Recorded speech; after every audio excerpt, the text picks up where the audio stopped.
Good morning. Good morning. I'm Carol Hillman.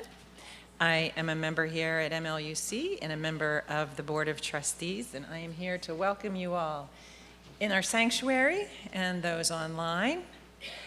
Maybe we have some visitors from Paris online today.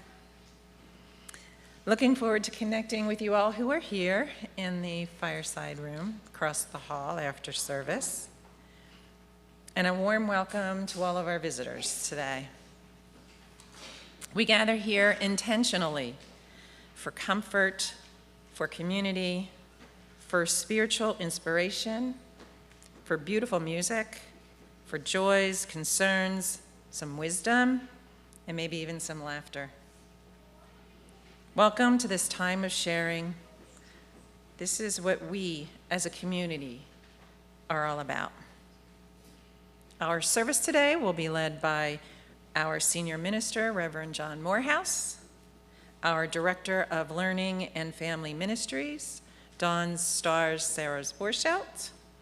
Our worship associate is Bob Barker, and the music today is directed by our music director, David Brown, and the MLUC Band.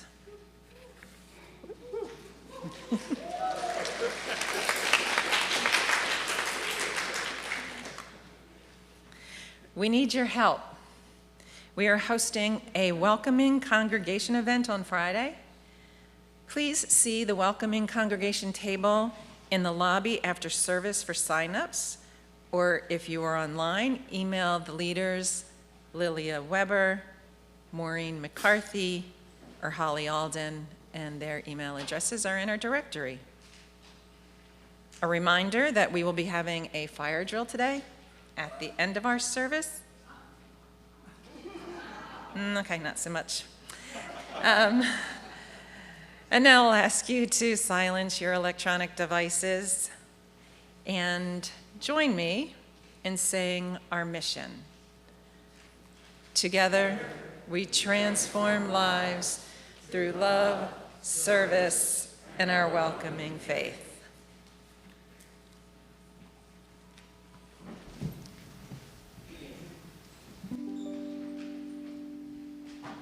Rambling, I'm rambling, rambling, I'm rambling.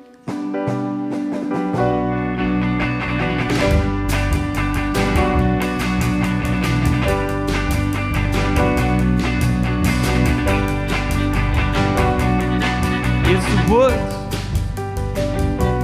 what do you see? In all the spooky shadows in the forest of green. Is there a winding path, angry-ass woman who will lead you? Sad-eyed lumberjack savior who will greet you? It's a different story for you and for me. Go to the woods, go to the woods and see.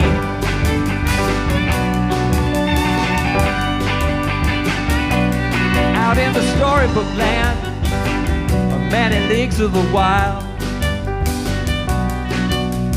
wise and uncontainable as a windy-haired child. There are the youth truth movements and the springing from the ground, freak flag wavers and you cannot chop them down. Hey, it's a home of the free. Get the thread of the tree. Go to the woods, go to the woods and see.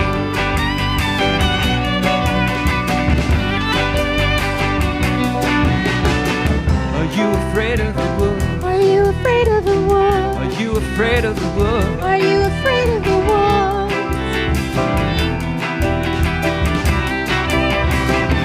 And if I was your memory, what would you do? 'Cause you know if you go back in time, there's something waiting for you.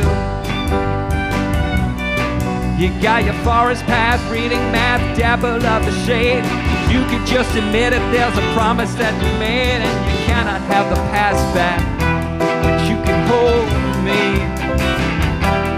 Go to the woods, go to the woods and see.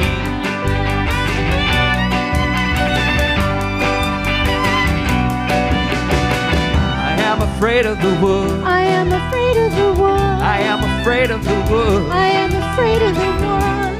But what I fear most, more than man, the beast or the ghost, are that the woods are disappearing. So when I go back, when I'm finally there, you know the woods will be gone, you know they just won't be there. Rambling, I'm rambling, rambling, I'm rambling, rambling, I'm rambling.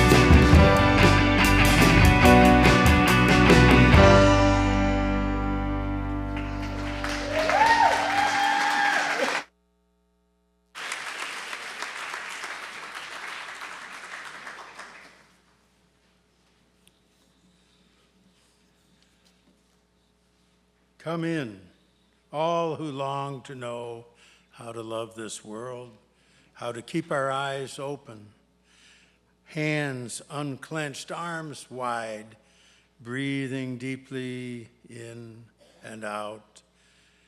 This is a time to practice because there is still so much good and beauty and joy, but it can be hard to keep telling this tale with all the news and the wind and the rain and the trembling earth. Come in, all who teeter on this edge of cynicism, broken-hearted and trying still to remember laughter and kindness and the chance to be alive in these days when so much is at stake. In this place, we remind each other why we persist, giving each other courage to take this path that is not always easy, to keep practicing this love that cannot, will not let us go, and still calls us on. Come, let us worship together.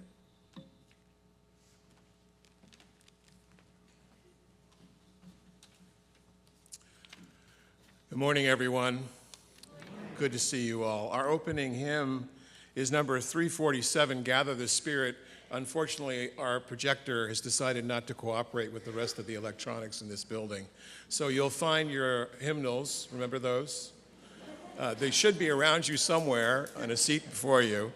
And I would ask that you rise in body or spirit as we sing boldly together, Gather the Spirit.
Gather the Spirit ever on, drawn by the moon and fed by the sun, winter to spring and summer to fall, the chorus of life resounding is one. gather in peace, gather in thanks, gather in sympathy now and then, gather in hope, compassion and strength, gather to celebrate once again.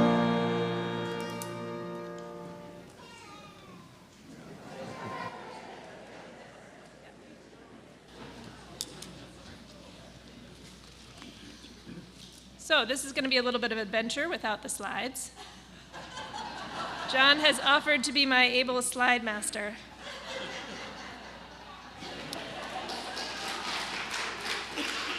And if you want to see better and you can't see, you can come up. The first 2 rows are almost completely empty because of cultural internalized opposition to sitting in the front. Anyway. So our story is John Muir wrestles a waterfall. That sounds exciting, right? Okay, now you have to turn them because they're not vertical. Yeah, there we go. From the sawmill of the creek, John Muir has a perfect view of the springtime waterfall, cascading, crashing, careening wildly over the side of the mountain. Next slide, please. I should point at you with the clicker. During the day, the sun paints rainbows on the mist that dances around the water's edges. At night, when the stars shine and the bright moon dangles above the valley, moonbows burst from the glowing arc of water as it crashes into the evening shadows. For John, the sight and sound of the waterfall is one of the joys of living in Yosemite Valley. Next.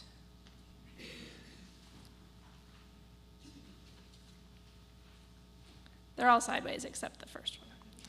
Sometimes John isn't content to observe the waterfall's magnificence from the comfort of his cabin. Sometimes its beauty lures him outside for a closer view. Next. Yeah, if you drop them, I don't think it's going to go well. They're not numbered. He climbs up over loose and slippery gravel beds, up through dark woods, up beside the thundering vertical river until he reaches Fern Ledge. He is so close to the waterfall that the mist brushes his face, the noise pounds in his chest, and the night feels alive with the energy of twisting, misting, roaring water.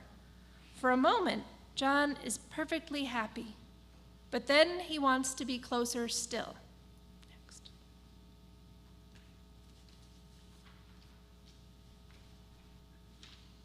John spies a granite ledge that cuts across the rock wall. He eases out onto the narrow precipice, flattening himself against the dripping, slippery granite. Inch by inch, he moves towards the waterfall until he can reach out his hand and touch the frigid, rushing water. And he is full of joy. Next.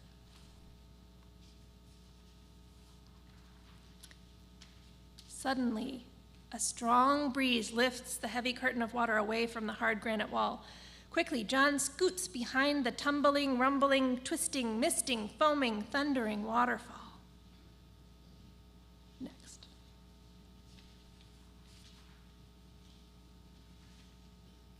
Now John is as close as he can be. He peeks out at the moon through the moving veil of water.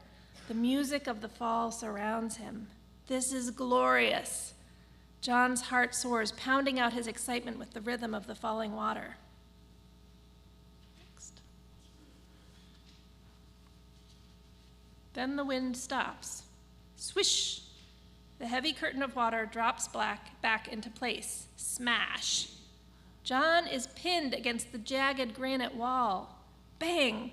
Water pounds onto John's head and shoulders, threatening to sweep him off the narrow ledge and into the thundering column of water. Next. Now the space behind the waterfall isn't so glorious. It is dark and cold and dangerous. Now the thundering in John's chest comes from fear. He tries to protect his body from the pounding torrents of water, And he waits and shivers. Is it upside down? I'm glad John Muir wasn't upside down, because that sounds like it would be even harder. And shakes and waits some more. Next. Luckily, the fickle wind shifts and lifts the curtain of water just a bit. The pounding lessens just a bit. John can move just a bit, and he does. He slowly and carefully makes his way out from behind the beautiful, dangerous, magical, scary waterfall. Inch by inch, John creeps back toward the safety of the trail. Next.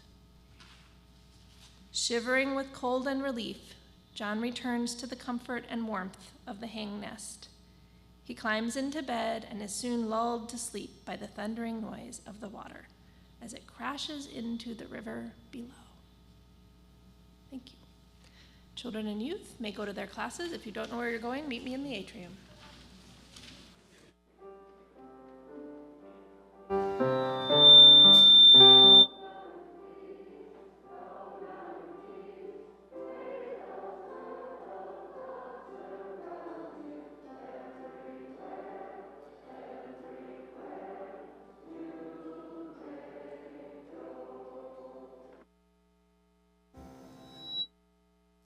Okay, I'm Pam Kosty, co-chair with Rebecca Pulse of the Biodiversity Project, Nature's Best Hope is You, now through May. Our project, now in its second month, is simple.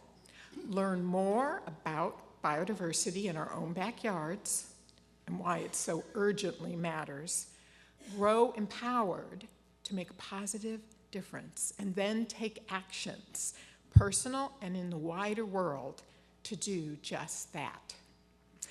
This month, we support Homegrown National Park, a national group co-founded by a local champion, Douglas Tallamy, the Douglas Tallamy of the book we're all reading. The education and actions of Homegrown National Park are central to our local efforts to make a difference. We encourage you to visit their information and inspiration-packed website.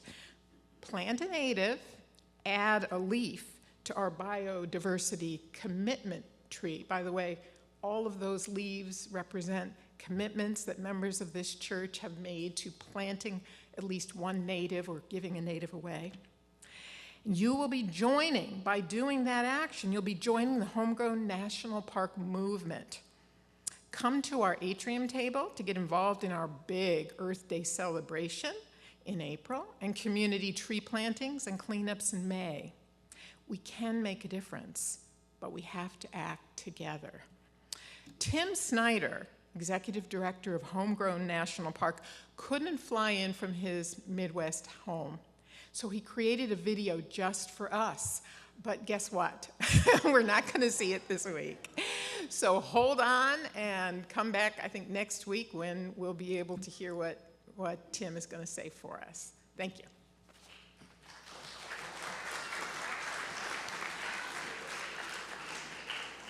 So if you'd like to make a donation, a cashless donation, you can scan the QR code with your phone on the back of the order of service.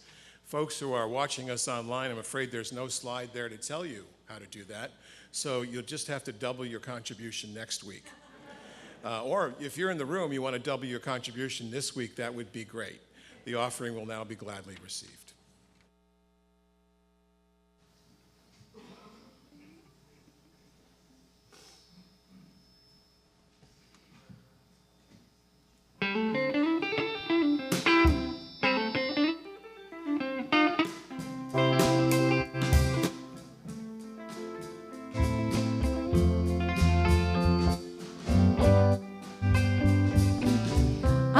To be under the sea in an octopus's garden in the shade.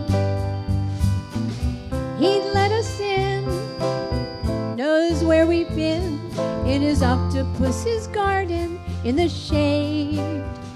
I'd ask my friends to come and see an octopus's garden with me.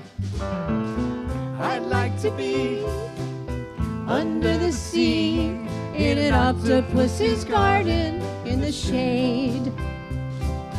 We'd be warm below the storm in our little hideaway beneath the waves, resting our heads on the seabed in his octopus's garden near a cave.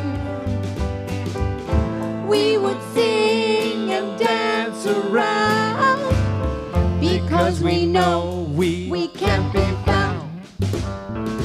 I'd like to be under the sea in an octopus's garden in the shade.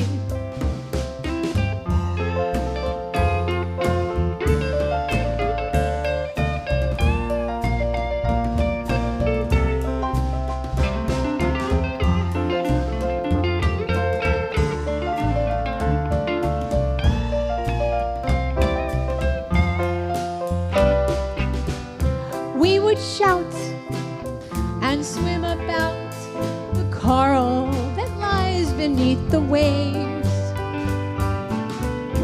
Oh, what joy for every girl and boy, knowing they're happy and they're safe. We would be so happy, you and me, no one there to tell us what to do.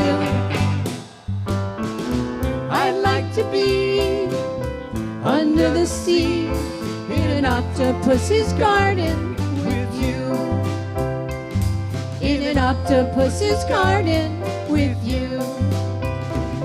In an octopus's garden with you.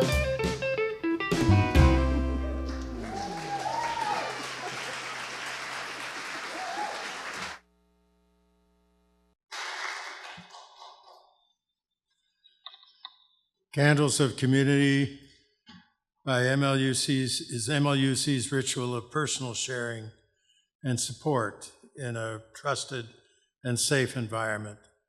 After each candle is lit, you may say along with me, "We hold you in our hearts." Ron and Kathy Cordes wish to share the joy of Ron's new heart valve that was implanted on Thursday. He is home and doing well. They especially want to acknowledge and thank the staff and doctors of Lankanaw Heart Institute at Mainline Health and all the friends and family who are supporting them as Ron recovers fully. For Ron and Kathy and their family and that little valve that's going tick, tick, tick, we hold you in our hearts. I would like to light a candle today for the thousands of government workers who have attempted to serve all of us well and who have been summarily dismissed from their jobs and positions, for all those who are imprisoned and deported without due process, for all the many more who now live in fear for so many reasons. For all of these, we hold you in our hearts. And finally, for all those joys and concerns that are held close, some too deep for words, we light one more candle. Know that we hold you in our hearts.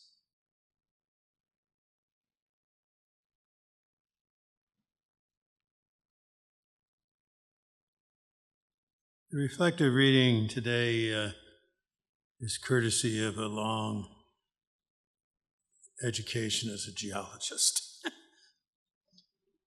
When you travel to the Rocky Mountains or to Yosemite, you see beautiful vistas, tall mountains, waterfalls, sharp peaks, broad open valleys. You see the wilderness, the trees, the grass, and all the wonderful animals that live there. But I'm a geologist. I see all the beautiful wilderness of the land, the wildness, but I also see the past. I see the history. I see the glaciers. They're not there anymore, but I can feel their presence. I can see them carving those broad valleys, sharpening the wonderful peaks. I can feel the patience of the glaciers that carved and shaped the land over thousands of years. They knew their strength. They were not in a hurry. They took their time to create so many of the details of the wilderness we all love. If you stay in the mountains long enough, if you embrace them closely enough, you will understand what their time is, and you will begin to understand the memory of the land. You will feel the land's breath and heartbeat. When that happens, I guarantee you will feel small, but you will also be in love.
You belong among the wildflowers.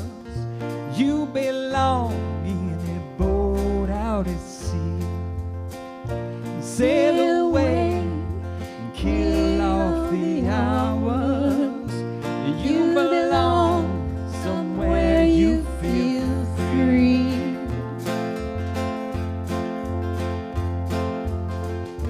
Run away, find you a lover. Go away somewhere all bright and new.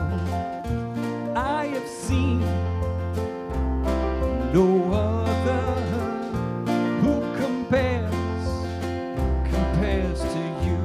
Yes, you belong among the wildflowers. You belong in a boat out at sea. You belong with your love on your arm. You belong somewhere you feel free.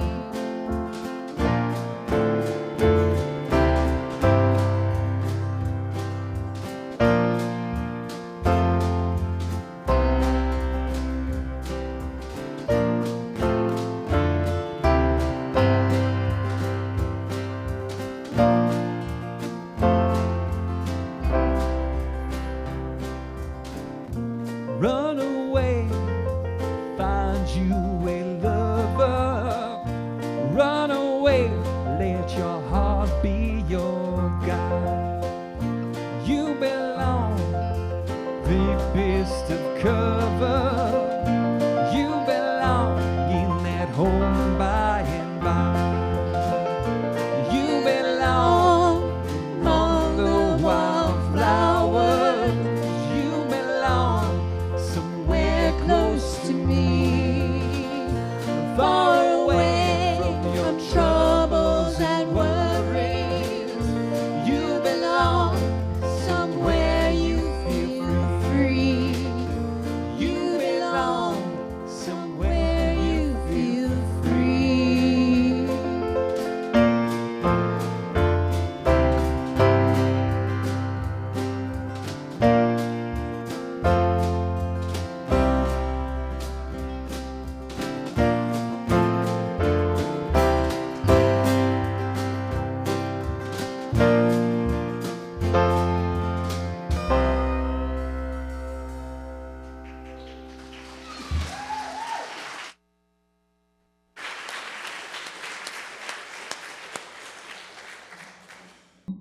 Let's have it again for the band, shall we?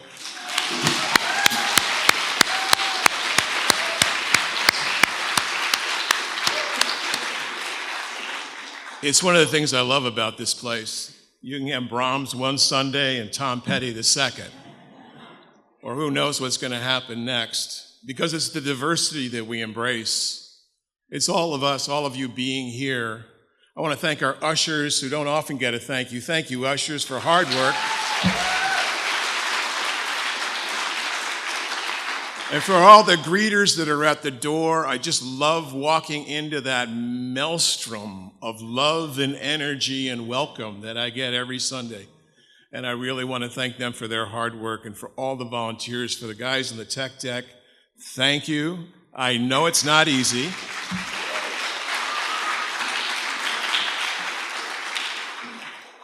And thank you to all of you who are here and joining us online. How many got a chance to participate in the protests yesterday? Anybody? Oh yeah, this is what I'm talking about right there. It's heartening, I guess, in the midst of all the craziness. And I want to talk about something today that at first might seem a bit disjointed from the reality in which we face. But I think there's more to it than that. My first experience of Yosemite was decades ago, driving north out of our home in LA along the Pacific Coast Highway. Francis and I headed in the Sierra Nevada. We came from the east, stopping in the town of Angels Camp, beautiful little place, procuring supplies, and these beautiful stone plates, which I still have. You'd be interested in, Bob. We entered the park from the west, where most people enter, and the ranger at the gate said, well, it's about an hour and a half down to the valley floor. I thought, what kind of valley is this? In California, they like to do a lot of the back and forth serpentines, and we finally got there. And I had a beautiful picture for this piece here to show you the sublime grandeur of Yosemite with the valley and the falls. It really is quite something. Francis and I stopped for lunch at the Grand Hotel, and then we ventured towards the river. There's a stream, as in the story, that runs through the valley. It was hot, and we decided a swim was in order, so we scrambled down the bank. Now, it's a glacier stream, so it's cold. And there was a sandbar in the middle of the stream, and I decided that, being the bear that I am, I'm going to go lie on that sandbar with my face looking up to the sky. And as I sat there and the water was moving all over my body except for my face, suddenly I felt as if I was flying over the valley. A religious experience that I'll never forget. And then I remembered something that Henry David Thoreau, one of our greats, said when he said, "In wildness we are saved." Not wilderness, in wildness are we saved. So when Barbara Welsh asked me to preach on John Muir, because she won that in the auction, so be sure, this is an early announcement, be sure to come to the auction in November, because you too can tell me what to say. She wanted me to talk about John Muir. I was honored. Dusty Welsh, Barbara's husband, was devoted to the life and lessons of John Muir. Dusty was a celebrated scientist at the University of Pennsylvania by vocation, and he made many pilgrimages with Barbara and their family to Yosemite, to other places of pilgrimage in John Muir's life, to the Wisconsin of his youth, even to Dunbar, Scotland, where he was born. Dusty found in Muir, I believe, a science married to the amazement of divine nature. Among Dusty's notes, which he used to speak about Muir often, was this quote. Muir wrote, "There's a love of wild nature in everybody, an ancient mother love, ever showing itself whether recognized or not, however covered in cares and duties. The love of nature so essential to our faith as Unitarian Universalists. It spoke to Dusty, Barbara, their family. It was the very reason for having science at all. science which will prevail even with all the onslaught that's coming upon it. So I am honored today to present this sermon in memory of Dusty Welsh, to his contributions to environmental justice and to the understanding of nature's divinity, both poetically and scientifically. And I'm especially happy to be able to do this now in the midst of the apocalypse in which we are living. I remind you that apocalypse doesn't necessarily mean the end of the world. It means a revelation of a new world being born. Or as several of my colleagues said at a conference I went to this weekend, perhaps these are the birth pangs of a new movement. John Muir was born in Scotland, April 21st, 1838. His father was a strict evangelical, rigid and stern in both his faith and in his family. The Muir family, there were 8 of them in all, immigrated to Wisconsin when John was 7 and settled on the frontier just north of Madison. His childhood was harsh by any standard. John and his brothers worked the land, and then the land was just trees, of course. Felling the trees, building the cabin, building the barn, planting the crops, tearing out the stumps. When not working, they were subject to Bible lessons and beatings. As soon as Muir was able, he left home and enrolled in the new state university in Madison, Wisconsin, earning his tuition and board through manual labor, but also his ingenuity at being able to fix almost anything. He tried several courses of study before deciding on the course of botany under the celebrated Professor John Carr. And then the Civil War. The Civil War changed all his plans. Something of a pacifist in his way, he was eager not to be drafted. So he left the university and traveled to Indianapolis, where he soon found work as a millwright. He would find these mills, and they would hire him to fix the mills, and this was all steam-powered with big belts and big saws. Of course, it was a time in Indiana as well when the great forests of that Midwest place were all being cut down for crops, the wood being turned into lumber to build houses. He was also a gifted inventor, and he kept trying to sell his inventions in various places. He never got a patent for any of them, although he did win a patent for a mechanical clock at a state fair once. But John Muir was always conflicted about working with the tools that were leading to the destructions of the forests of the Midwest.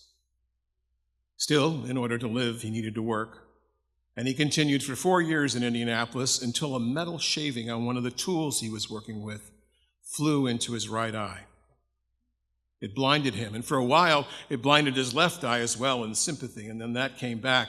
But he was nursed for many, many months by the mill owner's wife. It was a time when we didn't discard people because they failed to work anymore. We nursed them back to health. He eventually regained his sight in both eyes, and he wrote about this to his friend, the professor's wife, Jean Carr, who was something of a mother figure for him. And she wrote back to him and she said, "John, perhaps your accident is a sign for you to develop your inner eye, your third eye, and return to the study of nature that rests in your soul." It was a prescient observation. So John Muir left Indianapolis and decided to join his brother Daniel, who had migrated to Canada, like others are thinking about these days, to avoid the draft. See, it goes back a long way. The two brothers wandered the woods and meadows of Ontario, all the while Muir, being the botanist, the naturalist that he was, keeping fastidious notes and drawings. His drawings are really quite incredible of plants and trees. And it was in those ramblings that Muir sensed the interconnection of all life, what we call the seventh principle of Unitarian Universalism, the interconnection of all life of which we are a part. And he penned this truth: when one tugs at a single thing in nature, he finds it attached to the rest of the world. Now in his late 20s, the Civil War ended. Muir decided it was time for him to return to the United States. He never finished his degree, but he was an avid reader, and he dreamed of going to South America to study the tropical flora. And he spent many months walking the entire 1,000-mile journey through the upper Midwest and into the South to go to a port that would take him to South America. And this is the South that was in the post-Civil War era, ruins of war, desperation, squalor. He finally arrived in Florida, and there was no boat going anywhere to South America. So while he was waiting, he found a job once again as a millwright for a Scottish family that was grinding date palms into flour. Their grinder had broken. Of course, he fixed it. He set to work ever industrious for several months until he fell sick with malaria. Malaria. Again, it was the mill owner's wife who nursed him back from the edge of death.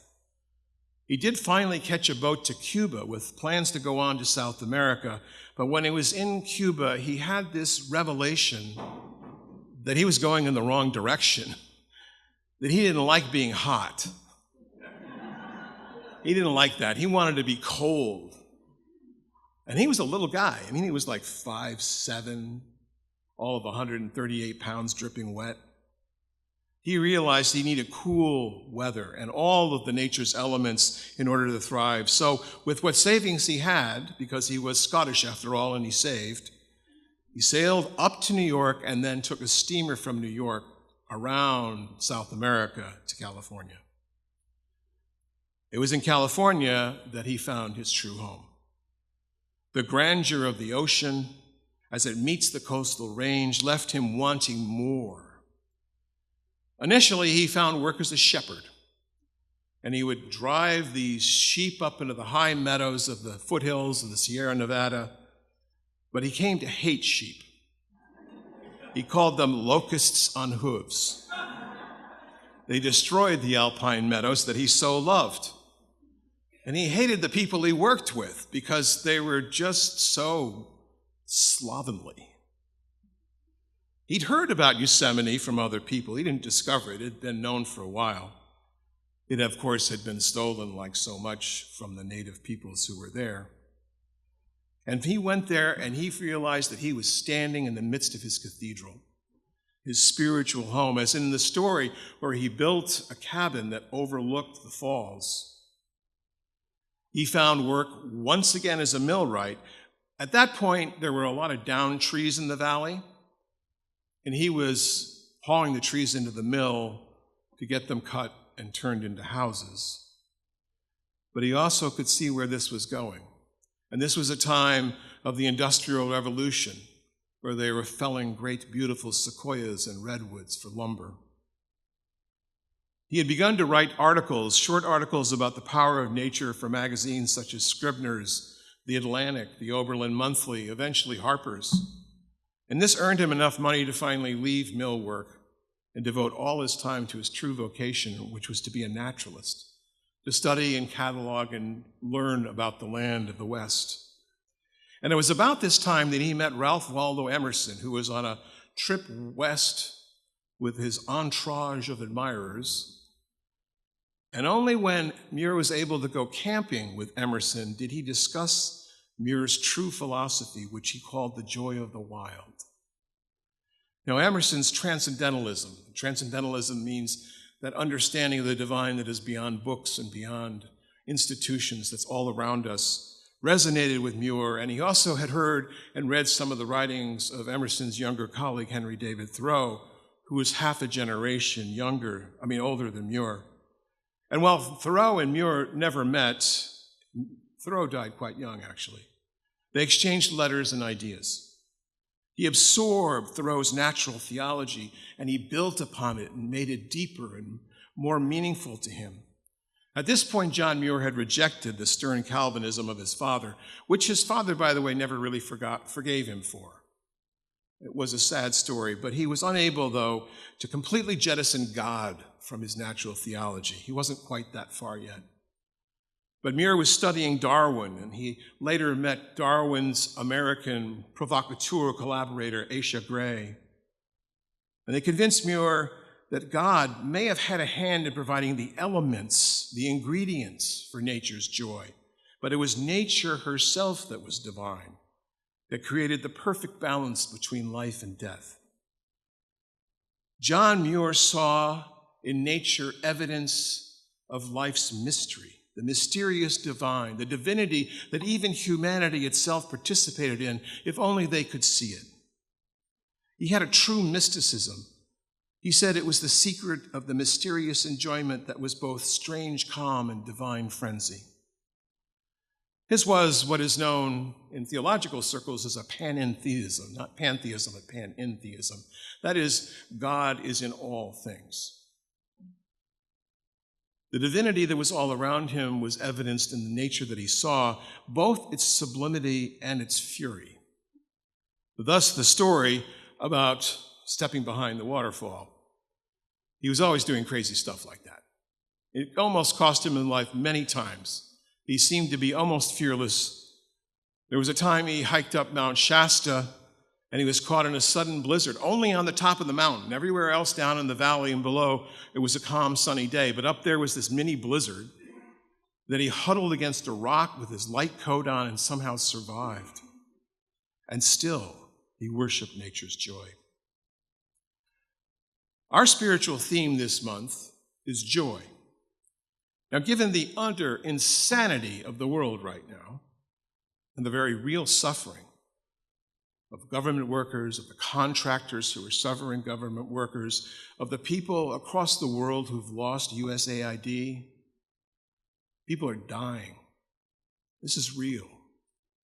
The suffering of so many innocent people, it might seem insensitive for me to explore joy this month. But friends, without a sense of joy, what are we working to improve? What are we trying to change? And as I will be exploring throughout the month, joy actually might be, in Audre Lorde's words, an act of resistance. Can you hear me? If, Thoreau said, salvation lies in wildness, then how can we deny nature's wildness in bringing a bit of joy in the apocalypse? Because look around. Not a sunny day, but a beautiful day. And nature just keeps doing her thing. We keep trying to screw it up, but it keeps doing her thing. And that's what we're struggling for. The beauty of life envisioned in nature and in the life and hearts of good-meaning people everywhere. It's possible that by exploring joy, we begin our journey of becoming what I hope we will become, which is a community of resistance. Can you hear me? The British Druid priestess and scholar Emma Restall Orr found this joyful spirit in her belief in animism, which is the belief that all existence contains divine energy. She wrote, "In animism, relationship is ontologically fundamental. We exist because we are in relationship. The point of being here is to be in relationship. Relationship is everything. It is our relationships that form us, and how we engage in those relationships inform the world and the filters through which we live and perceive the world. At a basic level," she said, "our purpose is no more than to be what we are within the greater purpose of nature's soul."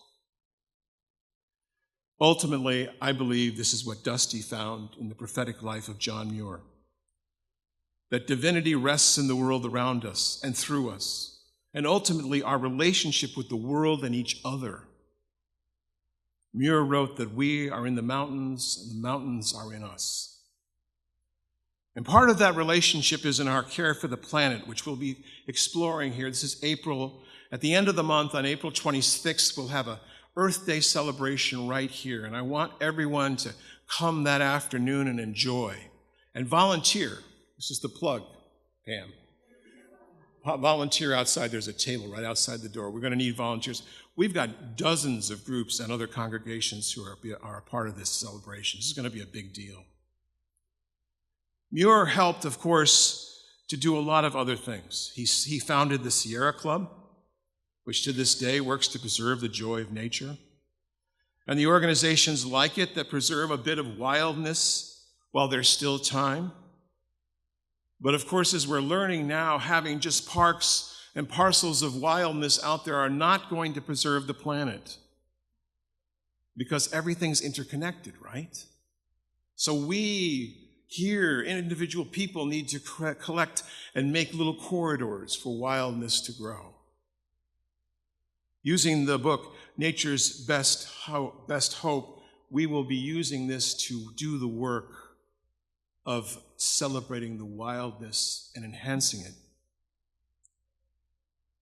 I applaud this effort, and I applaud it for various reasons, but most of all, I applaud it because it upholds the divinity of nature in us and around us. I see this as joy, as an act of resistance. And I know many of you, because you talk to me throughout the week, are like, I don't know what to do. There's a lot of stress. Quite frankly, there's trauma now. There's a lot to be pessimistic. In terms of nature, I think to myself, is that there enough time, maybe not to stop climate change, but to mitigate the results, to remain hopeful that there is something we still can do. Muir, Thoreau, and eventually the United States government under Teddy Roosevelt, who became a friend of John Muir, by the way, have done something to help the reserves, the forests, the parks. Last weekend, our kids treated us to a getaway in the Shenandoah Mountains in Virginia. Went to a lovely little cabin by a stream. It was marveling. It's a little bit south of here, so marveling as the buds were opening and the flowering, and you would almost think all was right with the world. They bought me a lifetime pass, because I'm old enough now, to the national parks. Maybe not the best time to have a lifetime pass to the national parks. And as I pondered the joy in wildness, I also remembered why the parks were formed. As we were driving into the Shenandoah National Park, I looked at the tired and harried rangers at the gate. I thanked them for their service, because I knew that they were all pretty much pulling double shifts now. And as we drove through the park, there was a lot that was left undone. Normally, they try to clean up along the road a little bit, to cut up some of the downs, but they were all there. And I thought to myself, well, that's as Earth would have it, wouldn't it? After we're gone, she's going to come back. And I thought about why we do this way. Of course, I'm always thinking about the social impact of a system like the park system. And I remembered someone saying, well, we should just turn over all these parks and the entrance fees to the American Indian nations from whom we stole the legacy to begin with, and let them manage the parks. I don't have an answer for the end of the world, friends. But I do know this. I do know that it's not an accident that we are calmed by nature. We are calmed by her wildness, even the unkept bits. Because ours is still a greening temple that can still bring us joy. And I personally call that natural joy my God. Perhaps, with all due respect, my church. And I believe, as my friend Tom Owen Toll once said, that most UUs are what he called free-thinking mystics with hands. It's a lovely image. And we are greatly fed by nature, aren't we? And I love the ideas and words that come from that pursuit. But I'm often most at home outside. Now, gone are the days, if there ever were, and I'm looking at Francis here, when I actually camped. I don't really camp well, but I love to walk outside. John Muir and Dusty Welch knew this truth. As Emerson wrote, nothing is quite beautiful alone. Nothing is beautiful but in the whole. A single object is only so far beautiful as it suggests a universal grace. That grace is the wild nature of things, all things, in relationship to everything else. And as I lay in that Yosemite riverbed feeling the grace wash over me, I saw, but for that moment, the relationship between all things. John Muir wrote in one of his unpublished journals, "This grand show is eternal. It is always sunrise somewhere. The dew is never all dried at once. A shower is forever falling somewhere. Vapor is ever rising somewhere. Eternal sunrise, eternal sunset, eternal dawn. On sea, continents, islands, each in its turn, the round earth rolls." This might sum up our faith as you use. A God in us, around us, that ultimately is us. Good God, bad God, no God at all. In these turbulent times, friends, many of you are already doing this, but I prescribe a walk outdoors. Get outside. Muir finally said this towards the end of his long life. Of all the paths you take in life, make sure a few of them are of dirt. There is still joy in that. Amen. Before we sing our final hymn, friends, let me remind you that right after the hymn, our fire alarms are going to go off. They're loud, flashing lights. They're meant to get your attention. And we'll have our annual fire drill. All you need to do is follow the ushers and the staff out these doors. There are many doors in a real fire drill. There are doors here. There's also a door behind this stage, which leads outside. A lot of people don't know that, little secret door there. And parents, just go with the adults. Your children will be reunited. Don't try to go find them in the building. We'll get them to you, don't worry. And we'll do a picture as we do. If you don't want to be in the picture, just step aside from the picture when it's being taken. And I think that'll do it. So friends, let's join together now as we sing one of the most beloved of the hymns, number 1064, Blue Boat Home. You'll find it in the teal hymnal, the soft-covered hymnal.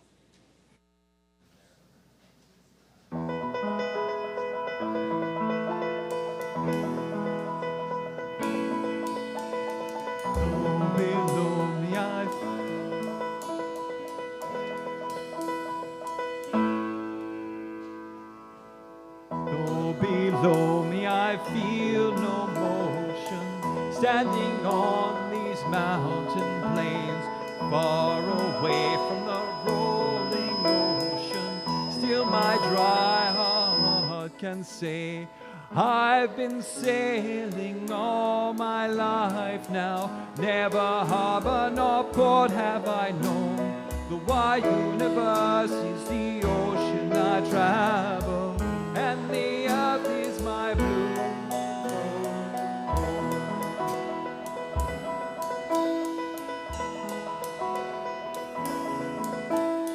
sun my sail and moon my rudder, as I ply the wuthering sea, leaning over the edge of wonder, casting queries into the deep, bearing here with my ship's companion all the kindred pilgrim souls, making our way where lights of the heavens and the beautiful blue boat home.